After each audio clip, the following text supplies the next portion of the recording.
I am outside to prove that spring has finally arrived. And today I am thinking about little tiny feet. This is the season of baby showers and all things young and full of renewal, and I thought it was time we made something for the tiny members of the family again. These baby socks are very simple to make, don't use up very much yarn, and they also transform into cute little slippers.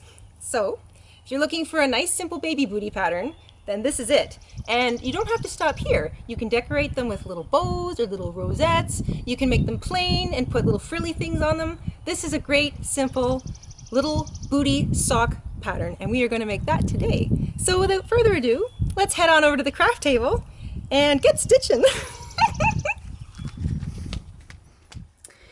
In order to make our little socks, I am using my favorite 4.25 millimeter hook. It's also known as a G6 or a, I think it's a UK 7, but you can use the 4 or the 4.5. What you want to do is make sure you're using a hook that's the right size for the yarn you've chosen. I have a yarn needle and a pair of scissors, and today I'm using this really cute stuff called Gumdrop by Red Heart. It's a size 4. But not all 4s are made the same, so remember that. For example, some of their other Red Heart typical worsted weight is a lot fluffier or somehow thicker than this, and that might be because it has an extra ply to it. And if you've seen my video on how to look at ply, you'll know what I'm talking about. So just make sure that whatever you use, it's got a nice soft feel to it. This is a soft acrylic, and that you're using the right sized hook, and you will end up with a pair of baby booties, or little socks here, that are soft and comfortable. So once you've got all that, let's get into it. In order to start our sock, and this is what it looks like unraveled, so it really does look like a little sock. You can roll it down and make it a booty, but we're going to start right here at the toe. And like all round things I like to do, we're going to start with a cinch circle. So you take your yarn and you make a loop. And if you're uncomfortable with the cinch circle, I do have a tutorial. I'll post that down in the description box below. And you can take a look at that if you need the extra help. So once you've got your cinch circle, you're going to single crochet 7 into this circle. So I'm going to work over my little tail here, and I'm going to single crochet 7 single crochet stitches into my cinch circle.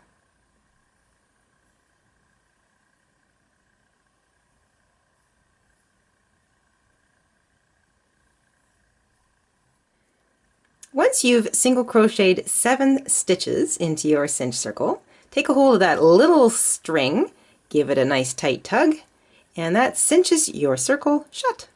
Now, if you want, you can put a safety pin or a stitch marker on the first or the last stitch in this row, because you're going to need to refer to it as a little reference point.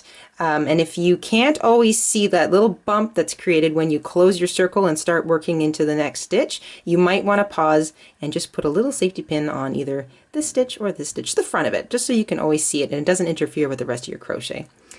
But if you don't need that, we're going to continue on. We're going to work in the round, so there's no joining of rows, into the next stitch. So you're going to identify your next stitch. You're going to work 2 single crochet, and you're going to work 2 single crochet into each stitch all the way around, so that row 1, which is 7 stitches, will be 14 by the end of row 2. So 2 single crochet into each stitch all the way around for a total of 14.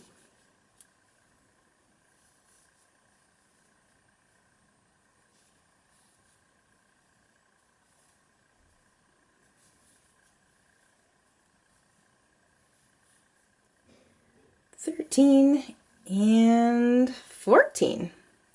Now I've been working over top of my little tail. You can do that too, or you could just keep it to the back and weave it in later. I just sort of like to do it all at once.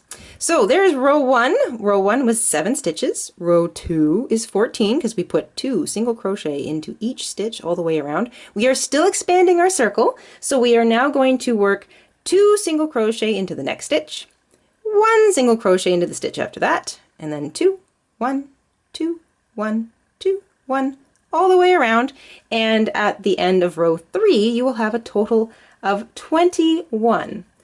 So 2 single crochet into the next stitch, 1 single crochet into the following stitch, 2 single crochet into the next stitch, and 1 into the next stitch. So you're going to repeat that pattern 2, 1, 2, 1 all the way around, and at the end of row 3 you will have a total of 21 and 21. If you're not sure, it's always a good idea to count when you've finished your row.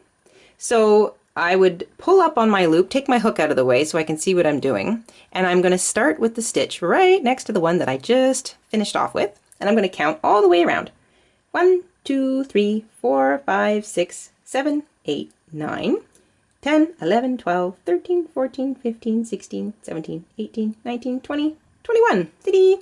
21 is the last stitch I finished. This is the loop that sits on my hook, so it doesn't count as anything.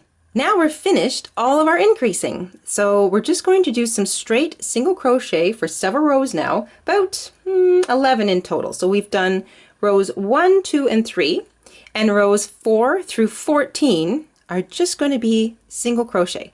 Now you want the length of your little sock to be about 3 inches.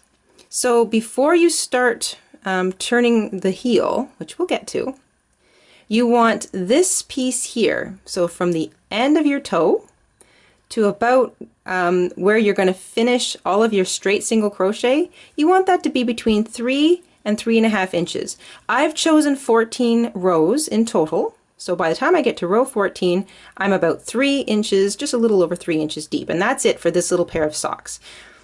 Whatever length you wind up at, let's say 3 inches for you is 15 rows, or 3 inches for you is 13 rows, or maybe you're making it for a slightly bigger baby foot and you want to make it a little bit longer. Whatever you do, however many rows of straight single crochet you end up with, write it down. Make sure you grab a pen and a paper and just make note of how many rows you did, just so when you make your second sock, it's exactly the same. So for me, I know that I need to have a total of 14 rows in the bottom part of my sock. That's starting at the end of my toe and working all the way back. So for the next 11 rows, so rows 4 through 14, I'm just going to single crochet in every stitch all the way around, and I'm going to create a tube. And when I'm finished, I will show you exactly what that looks like. Okay, I've just finished the last stitch in my 14th row. So you're going to have something that looks like, well, a tube. I've highlighted that first or last stitch of my first row by putting a little safety pin in it, so that way I can see my start point, or what I like to consider my start point. And I know that if I follow that line all the way up here, that's basically where I should put my last stitch, and I did, more or less. So now that we've done the toe and the foot section of our little sock, so basically this part here, we're going to put in the heel. Now you can change colors and put in a heel in a different color if you want, but I just did it all one color because I like these all one color socks, and I just think this yarn is so cute. So what we're going to do is we are going to single crochet once into each of the next 2 stitches. So what you're doing is you're single crocheting 2 stitches past your start point. And it doesn't have to be exact, but it is, you do want to go just past your start point by about a couple of stitches.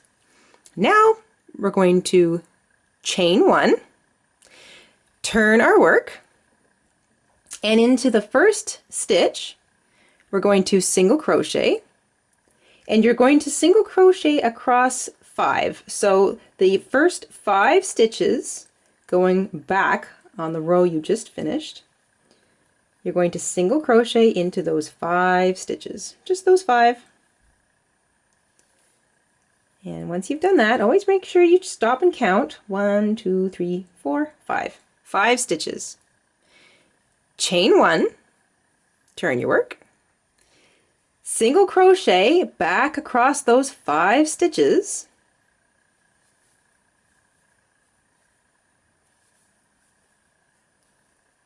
4 and 5. And now here's the cool thing. You're going to identify the next stitch, so this one. Not the one you worked into, this one here, but this one. I'll just put my hook right through it so you can see it. This is the next stitch next to the work that you've been doing. You're going to single crochet into that stitch. All right, you're going to chain 1. And now, since you've added a stitch, you're going to single crochet back across those 6 stitches. There's 1, 2, 3, 4, 5, and 6. And the last one is sometimes a little tight, so just be patient with yourself. Try not to split your yarn. There we go, 6. Now you're going to do the same thing on this side. So you're going to identify the next unworked stitch next to this work you've been doing, which happens to be this one. And you're going to single crochet into that. That makes 7 across. Chain 1, turn, single crochet back across those 7 stitches. Oops. And you're going to continue this little pattern of single crocheting back across the row that you worked, getting to that last one, and then identifying the next stitch. So the next one that's unworked, work that stitch, chain 1, turn, and you're going to work back. And the last row of this will be the 10th stitch that you add to your heel. So every time you do a little row like this, you're adding a stitch to your heel count by picking up the unworked stitch next to your heel section. And once you've got 10 stitches across, you've finished your little heel section. So this for me is 9. Chain 1, turn. I like to count out loud. 1, 2, 3, 4, 5, 6, 7, 8, and 9. And I identify the next unworked stitch next to my heel section, and I work that stitch. This makes 10. 10 in a row. So my entire heel section is 10 stitches across. You'll notice there's a little bit of a split here. Don't worry about that because that'll disappear. And if you've gone back and forth the right number of times, you're going to notice that you're back going in the right direction. That's if you're right-handed. If you're left-handed, it'll be the other way. But after you've added your 10th stitch to your heel count, you're just going to start to continue single crocheting all the way around your sock. So you added your 10th stitch and you're just going to continue single crocheting all the way around that open sock area. So now what we're doing is we're sort of blending the heel section into the rest of the tube sock. Once you get all the way around to the other side of your sock, and this is all single crochet, there's no extra stitches or anything in here, work that last unworked stitch next to the heel section, skip any of the funny looking things in here, and skip right up to that first stitch on the top of your heel section. Work a nice, somewhat tighter than normal single crochet if you can manage it, and you'll see that there's barely a space here. There's barely any space or hole. And if you do end up with one that's a little uncomfortable, you can always just sort of run a couple stitches through it afterwards. But if you make a nice tight couple of stitches here, you won't even see it. And now you can just continue single crocheting all the way around this little opening. So you've created your heel and now you can just keep going all the way around the open part of your sock, and you're going to create the upper part. You're going to put in a total of 10 rows on top of that sock. So we've just completed the first row all the way around. You want to have 9 more. So, or as tall as you want to make it. Just make sure that you count when you finish your first sock and you do the same number of rows in your second sock. So for me, on top of this heel area, that's an additional 10 rows. And that will be how tall I make my little baby sock. So I'm just going to continue single crocheting in every single stitch around. You should have a stitch count of 21 because you have not taken away any stitches and you have not added any stitches by creating your heel section. So you should still have 21 stitches, and you can just keep single crocheting all the way around until your sock is as tall as you like. And when we are finished making them as tall as we like, I'll show you exactly where you should fasten off and how to weave everything in. Okay, once you've finished the number of rows, in my case 10, that you want to make in order to make the top of your sock long enough, and remember you want to be able to fold it down in case you want that sort of sweet little booty look. So make sure that it's tall enough to do that. Once you've got that number of rows, you want to make sure that you come around to the middle back of your sock. So fold your sock down, grab your little heel and fold it down too, and just sort of pick the middle of that space, and you come around to the middle of that back of your sock, and then just put your last stitch, make it a slip stitch in the middle back of your sock. Now if you're using yarn like me, which is kind of slippery and a little on the sort of satiny side, cut yourself a slightly longer tail than you normally would for fastening off. Pull that back through that working loop all the way, and then give it a nice tug. What you'll notice with some of the slippery the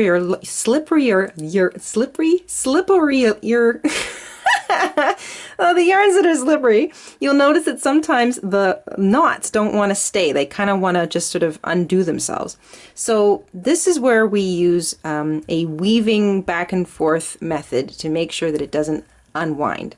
So I'm going to pick up a few of the stitches along the inside of the top of my baby sock with my yarn needle. I'm going to thread up the tail, and I'm just going to pull it through those stitches. Now to make sure that I don't want to tug it too tightly, so I want to, give it a little bit of a stretch when I'm finished, just so that I don't interrupt the shape of the sock.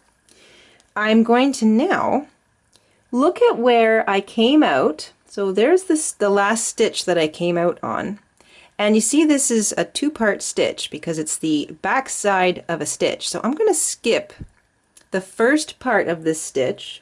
I'm going to go over top of that, pick up the other half of that stitch, and then put my needle back through the few stitches that I came through, and then I'm going to go back past them and pick up a few more. I'm going to keep my tail there and pull it back through all of those stitches, and try not to make it so that you end up pulling your stitches out of alignment. So be gentle. And by going over top of that stitch, whoops, and weaving them in, and now we're going to do the same thing going the other way. Over top of one piece of that stitch and back the other way, you're going to lock down your tail so that it will not easily unravel, and these socks can be tossed in a gentle wash cycle in the washing machine, and you don't have to worry about any unraveling. So you want to go back and forth at least 3 times. And if you've got any little tail left over after that, make sure you don't pull anything out of alignment. If you've got any little tail left over after that, you can feel free to snip it off as close to those stitches as possible. And if you used a safety pin, make sure you take that out nice and neatly. Try not to upset your stitches. And there you go. A pair of absolutely adorable baby socks, which, because of their nice thick crocheted fabric, you can roll down the top and you can have little baby booties instead. You can also put a cute little bow here, or a pretty little button, or if you've got some little mini patches of like little bumblebees or something, they would look cute right here, or maybe on the toe. You know, let your imagination run wild. This is a nice basic baby sock pattern. And oh my gosh, what a cute little bit of yarn. There you go, everybody. A cute, simple pair of baby booties or socks or slippers, whatever you want to call them. You can dress them up real fancy or leave them nice and plain. These make a super gift for anybody who's expecting a new pair of feet in the family very soon. Thank you so much for watching, everyone. We will see you again really soon. Remember, you can join us on Facebook and hang out with our community of equally cool crafters. You can also follow me on Etsy and check out our website because we periodically put up free patterns there. Some of them go along with our tutorials, and if you're still learning, it's a great place to start. Thank you so much for tuning in. We will see you again really soon. Bye!